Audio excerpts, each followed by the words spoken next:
And testing 1, 2, 3. Okay, mic's working. Right, welcome back everybody to this OpenFOAM video, or well, we're kind of doing the meshing part, so it's freeCAD for now. So yeah, we're doing this intermediate series, and just want to reiterate, meshing tools are important, as many of you might know, because this will help you to start to make complex shapes and know how to separate such shapes into different patches where you can apply different boundary conditions. Not only that, if you do up your meshing properly, snappyHexMesh will be able to add layers properly, and you'll have better stability in general. Because if you don't do your mesh right, chances are your stability is going to be very much affected if your mesh looks very strange.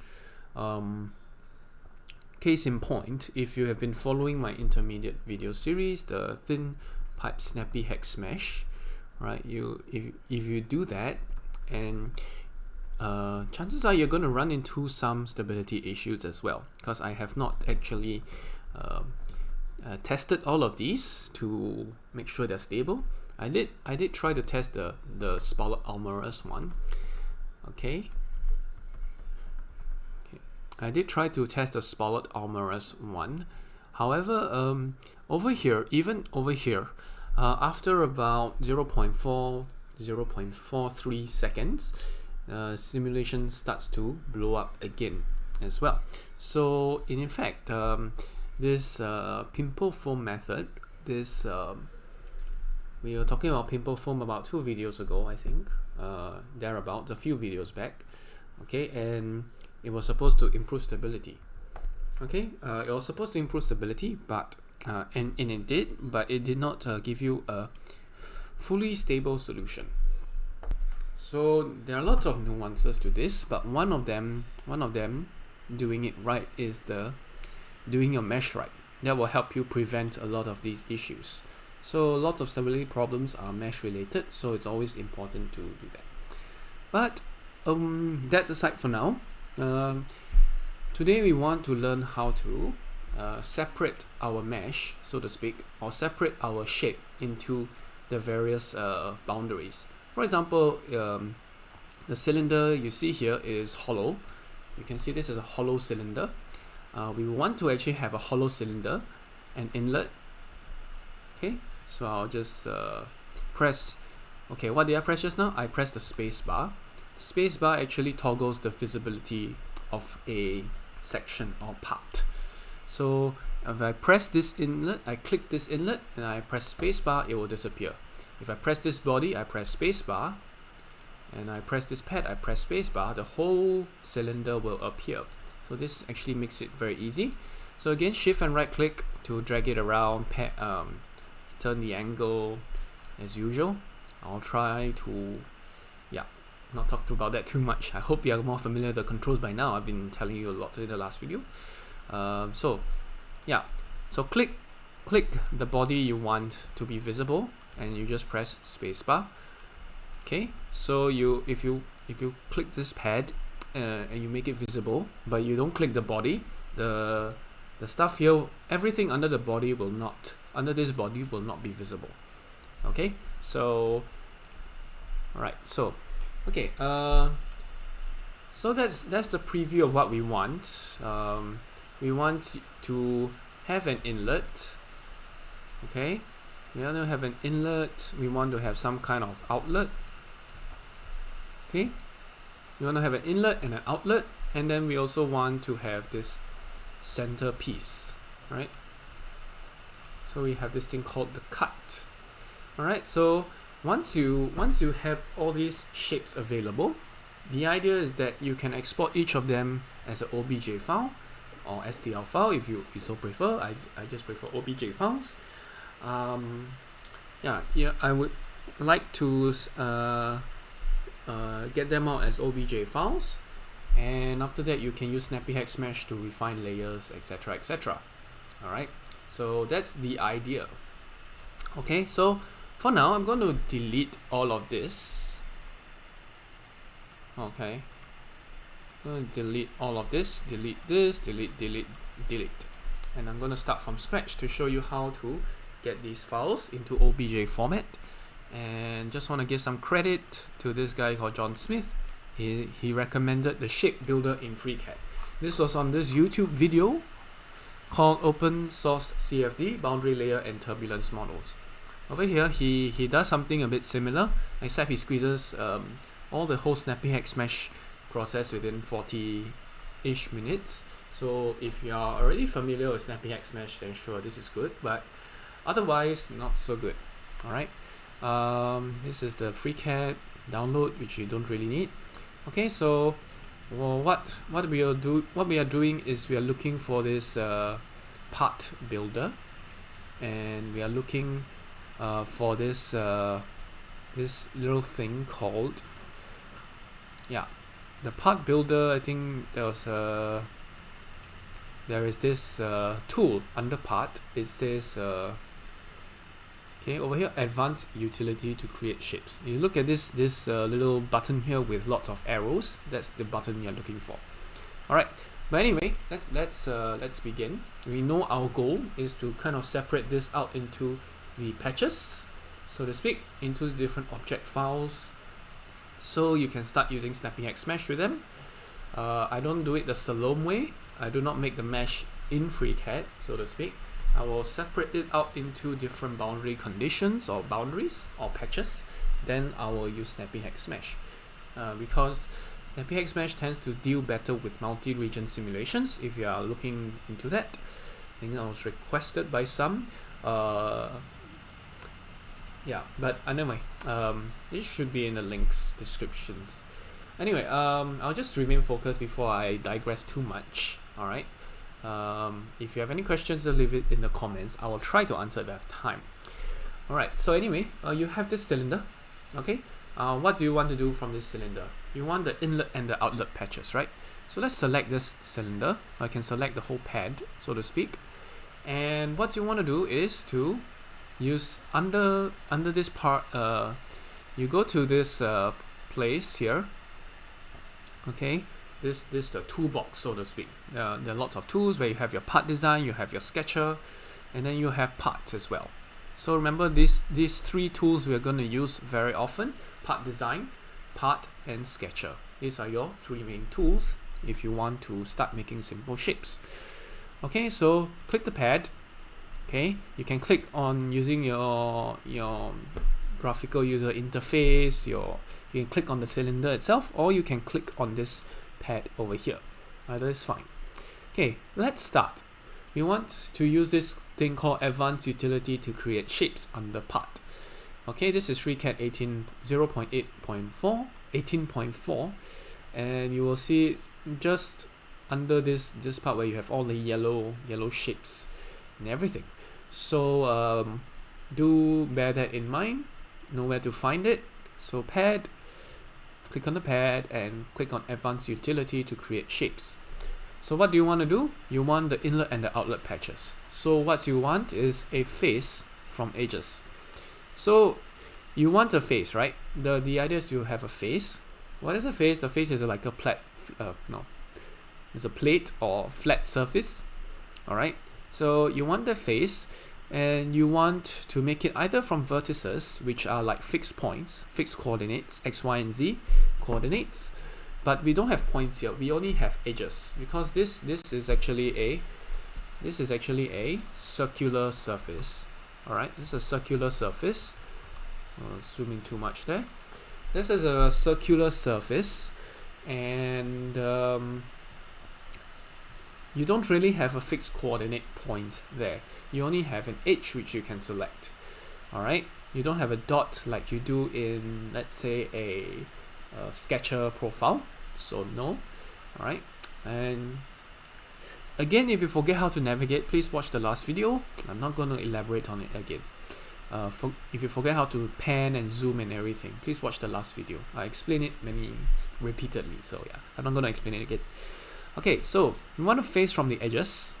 So let's select the edge that we want. So we want, let's say, this patch over here.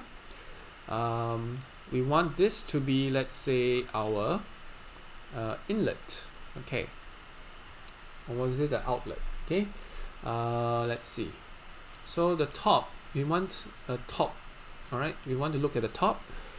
We want, okay, so the top will be our outlet, so to speak. I think I can't remember which is which. All right, but if we are not sure, we can just use a create patch utility in OpenFOAM again to rename it. That's not an issue. So or we just call it opening 1 and 2. Very simple. Okay, yeah. So this is, we select the edge and then we select face from edges and we press create and then we close it. Look at this, now we have this thing called face here. So you won't see too much of a difference, but what you do is that you select the pad and you press spacebar, or you can look at this thing called toggle visibility. If you just press the spacebar, right, you see that this whole thing disappears. All right. So this looks like it's at the bottom face, so that's fine. Okay, this is where it is, at the bottom. Okay, and then we can do the same for, you can rename this face as opening 1. Okay, I'm not going to say whether it's the inlet or outlet, because as of now I'm not very sure.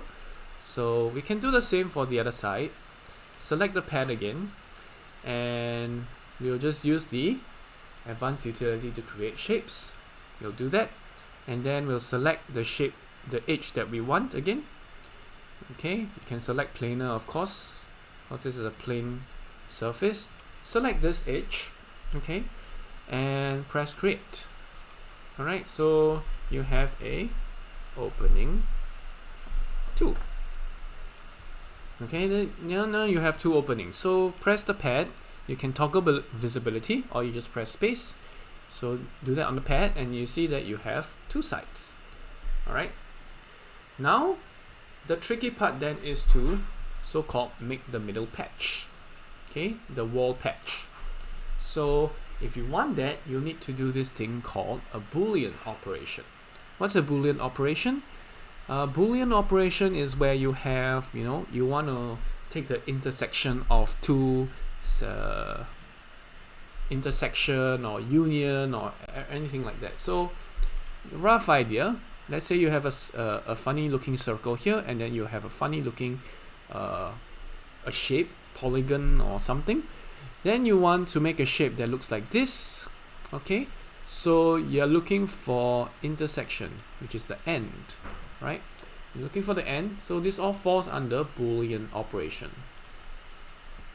So if you want the union between these 2 faces, you do the same. You use this Boolean operation. So what am I using the Boolean operation for? Okay, the Boolean operation I'm using is basically okay, let's do this. Okay, maybe I don't need the GIMP to do it. So basically I'm trying to make the wall patch, right? So I need to have a shell, so to speak, a surface shell, and I need to subtract out. Okay, I need to subtract out these 2 faces. So let's see how much time I have. 7 minutes remaining. Okay, or 6 minutes. Okay, so what are we then going to do? So now I'll just show you one of the methods. The method here is, okay, I'm going to go to the pad. Okay, I'm going to go to the pad and I'm going to click shell. Okay, I'm not going to click shell. I'm going to use this advanced utility again. Then I'm going to say I want a shell from faces. Okay, what is a shell? A shell is basically, I'm just looking for the surface. I'm hollowing it out. So basically, if I have this cylinder here,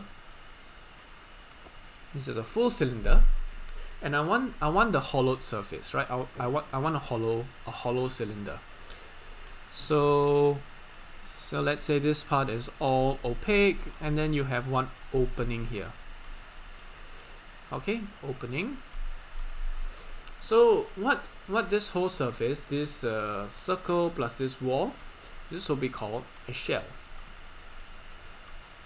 Now there are many ways to do this, but to do this Boolean operation to get that wall patch, but this is how I prefer to do it, or this is how I'm just demonstrating here.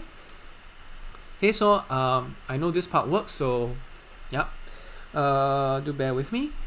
Okay, so what we want is a shell from faces. So we want to select two faces to make this so-called shell, and the shell is made up of this opening, this ending, this circle, and then this curved shape over here.